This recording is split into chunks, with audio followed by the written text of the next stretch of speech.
आइए मित्रों, हमारे YouTube चैनल स्वाध्याय में आपका हार्दिक स्वागत, अभिनंदन।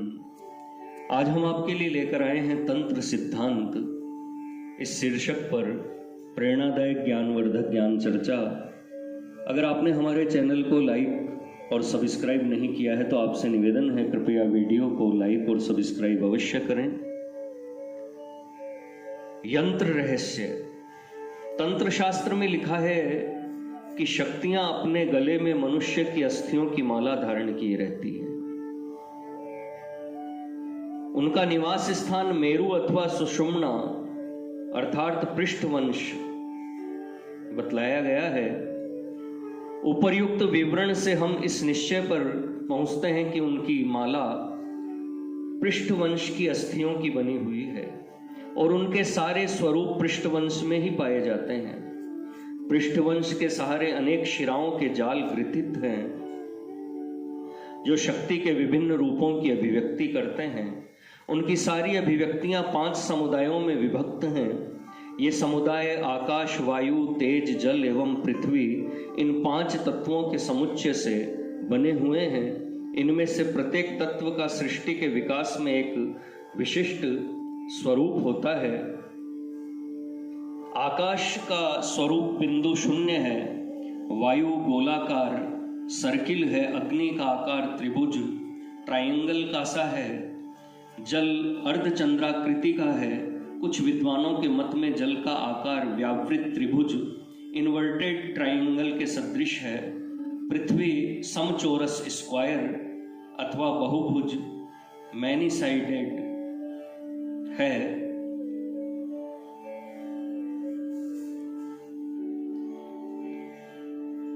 शरीर व्याकृति विज्ञान के ग्रंथ में 17 शिराजाल बतलाए गए हैं। ये सारे के सारे 5 विभागों में विभक्त किए जा सकते हैं। सारी वस्तुएं तत्वों से बनी हुई है। वस्तुओं का आकार उनके मूल तत्वों के आकार का समुच्चय होता है। ये आकार अनेक प्रकार के स्पंदनों वाइब्रेशंस के परिणाम होते हैं। कोई भी आकार एक विशेष प्रकार की स्पंदन विधि का लक्ष्य कराता है।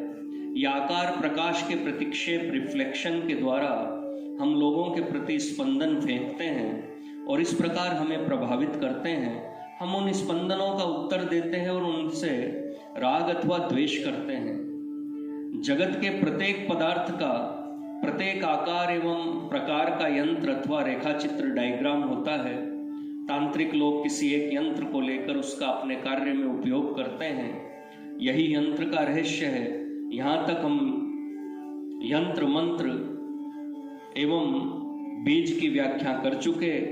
जो इनके रहस्य को जानता है एवं इनका किसी उद्देश्य की सिद्धि के लिए प्रयोग करने में सिद्धहस्त है, वह न केवल अपना ही अपितु दूसरों का भी उपकार कर सकता है। चरित्र गठन में तंत्र की उपयोगिता। तंत्र शास्त्र का अभ्यास करने पर यह पता लगता है कि हमारे दैनिक जीवन के साधारण से साधारण बाह्य आचरण एक्सप्रेशन में उसका किस प्रकार निदर्शन हुआ है। हमारा प्रत्येक विचार एक सृष्टि है। उस विचार के अनुरूप प्रत्येक क्रिया एक अनुभव है। उस क्रिया की प्रत्येक आवृत्ति हमारे आचरण का एक बाह्य रूप है।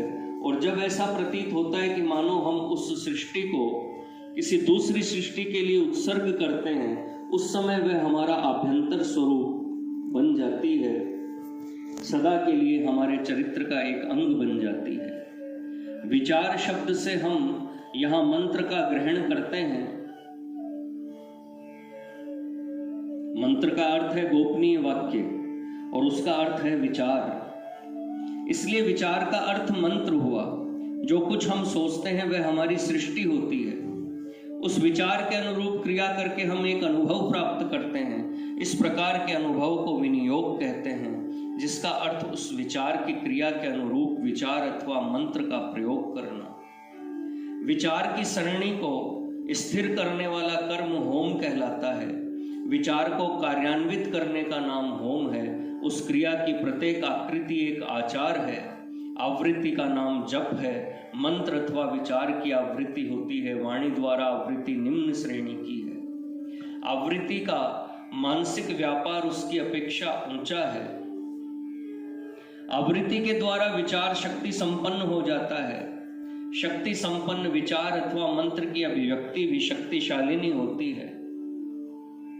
उस अभिव्यक्ति को प्रयोग कहते हैं। किसी दूसरे के ऊपर शक्तिशालिनी आवृत्ति के द्वारा विनियोग किया हुआ विचार शक्तिशाली प्रयोग अथवा आभ्यंतर स्वरूप अर्थात सदा के लिए उसके चरित्र का एक अंग बन जाता है। मन के द्वारा चरित्र निर्माण का यही रहस्य है। मंत्र शक्ति के द्वारा व्याधियों की शांति हो सकती है। मंत्र बल से मनुष्य प्रत्येक क्रिया साध्य कार्य कर सकता है। तंत्र के 6 प्रयोग व्याधियों का निराकरण, घातक प्रयोगों अथवा शक्तियों का मूलोच्छेद, दुष्ट ग्रहों की दृष्टि का प्रतिकार। इस प्रयोग का नाम है शांति अथवा पुष्टिकरण। इसका अर्थ है जीवन के लिए हानिकर रोग, कृत्या, ग्रह दोष प्रयोगों का निवारण करना। दूसरे शब्दों में हम इसे आध्यात्मिक रोग, आधि भौतिक कृत्या एवं आधिदेविक ग्रह दोष संकटों का निग्रह कह सकते हैं। दूसरों को अपने वश में करने का नाम है वश्य अथवा आकर्षण करना। दूसरों को अपने आदेश का पालन करने के लिए बाध्य करना तथा आयु की वृद्धि के लिए अनुकूल परिस्थिति बनाना भी इसी के अंतर्गत है। दूसरों की स्वतंत्र गति का निरोध करना तथा विषय भोग एवं आमोद प्रमोद की सामग्री प्रदान कर अपकार की चेष्टाओं के लक्ष्य को बदल देना, इसका नाम है स्तंभन। अपनी विरोधी शक्तियों में परस्पर फूट डाल देने का नाम विद्वेष है। देश से निर्वासित कर देना तथा पद एवं मान मर्यादा से च्युत कर देने का नाम उच्चाटन है।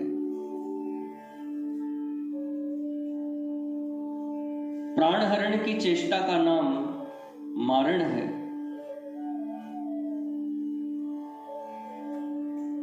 तंत्र के 6 प्रयोगों के साधन अथवा देवता। कार्य की सिद्धि के लिए कार्यारंभ के पूर्व देवता का आराधन करना चाहिए। देवता की आराधना का अर्थ है शक्ति का संपादन करना। उपर्युक्त 6 प्रयोगों के अलग अलग 6 देवता हैं। उनके नाम हैं रति क्रियात्मक प्रेम, वाणी सांत्वना, रमा कामिनी, कांचन, पुत्र इत्यादि स्वतंत्रता की हानि करने वाले बंधन,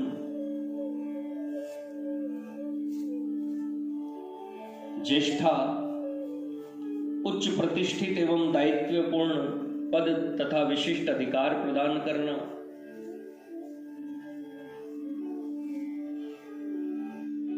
दुर्गा निर्वासन तथा काली मृत्यु।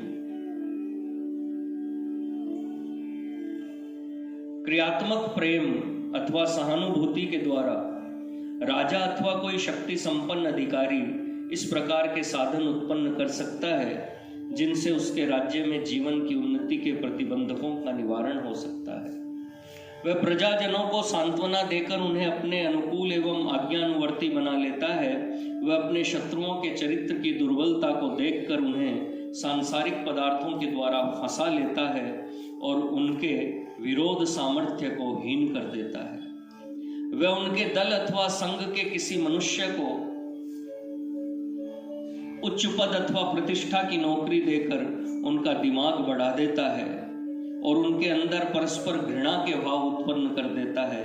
वह उन्हें देश से निर्वासित कर देता है और फिर उन्हें प्राणदंड से दंडित करता है। किसी भी शासन तंत्र के लिए देश में व्यवस्था स्थापित करने के हेतु को लेकर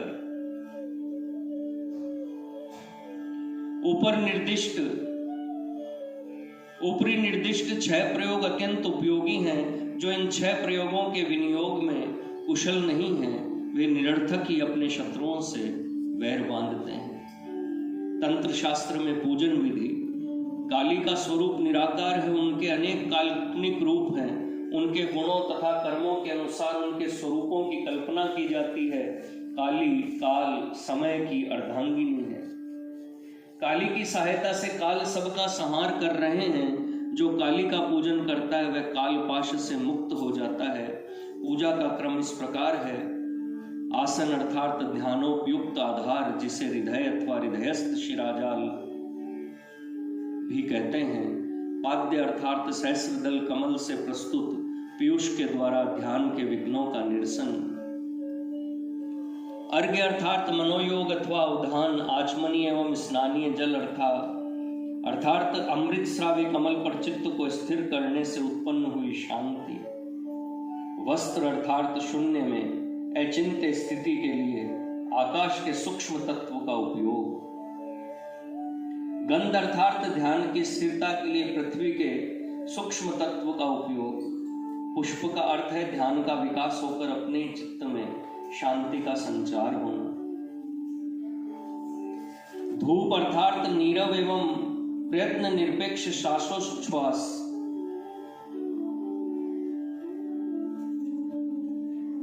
दीप अर्थात परमात्मा स्वरूप का साक्षात्कार करने के लिए अग्नि के सूक्ष्म तत्व का उपयोग।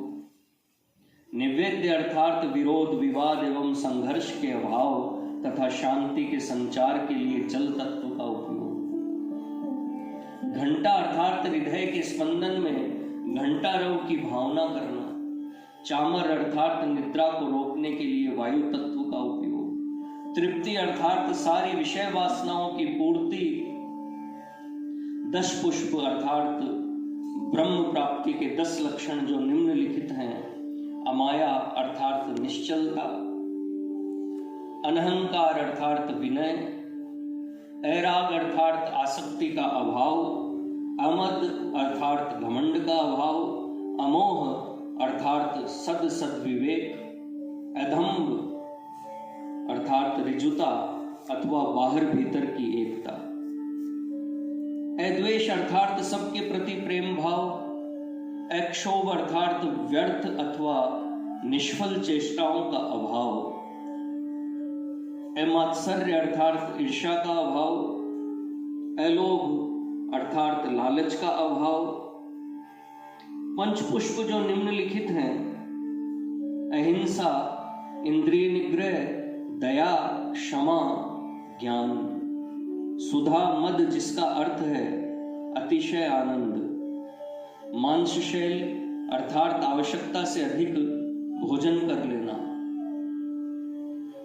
भर्जित मीन पर्वत अर्थात भवसागर की क्रीड़ा में भूल जाना। मुद्रा राशि अर्थात मौन। घृताक्त सुभक्त अर्थात स्वादु भोजन। पायस अर्थात खीर। कुलामृत अर्थात पंचभूतों के सूक्ष्म तत्व। कुल पुष्प अर्थात भूतों का क्रमिक विकास। पीठ क्षालनवारी अर्थात अंतरात्मा की शुद्धि अथवा मानव जाति के प्रति प्रेम। बलि अर्थात काम एवं क्रोध का दमन। जप अर्थात बहिर्मुख विचार की आवृत्ति।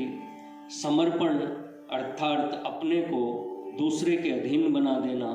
साष्टांग प्रणाम अर्थात परमात्मा में लीन हो जाना। काली अर्थात शक्ति की आभ्यंतर अर्चा के ये 28 उपचार हैं। बाह्य अर्चा के 16 उपचार हैं जो षोडशोपचार के नाम से विख्यात है। इसके बाद केवल 5 ही उपचारों का विधान है। उक्त 2 प्रकार के उपचारों में पहला प्रकार तंत्रों तथा पुराणों को अधिक मान्य है। महानिर्वाण तंत्र में तो लिखा है कि चित्त शुद्धि ही अभिष्ट सिद्धि का एकमात्र उपाय है। षोडशोपचार ये हैं। पाद्य अर्घ्य आचमनीय स्नान वसन भूषण गंध पुष्प धूप दीप नैवेद्य आचमन अमृत तांबूल तर्पण नमस्कार। पंचोपचार ये है बलिदान होम विसर्जन अच्छिद्रावधारण भस्म तिलक जप प्राणायाम आत्मसमर्पण।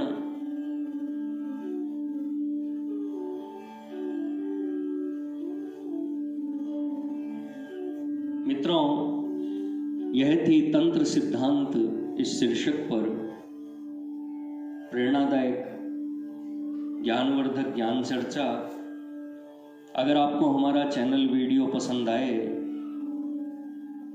तो इसे लाइक और सब्सक्राइब अवश्य करें। धन्यवाद।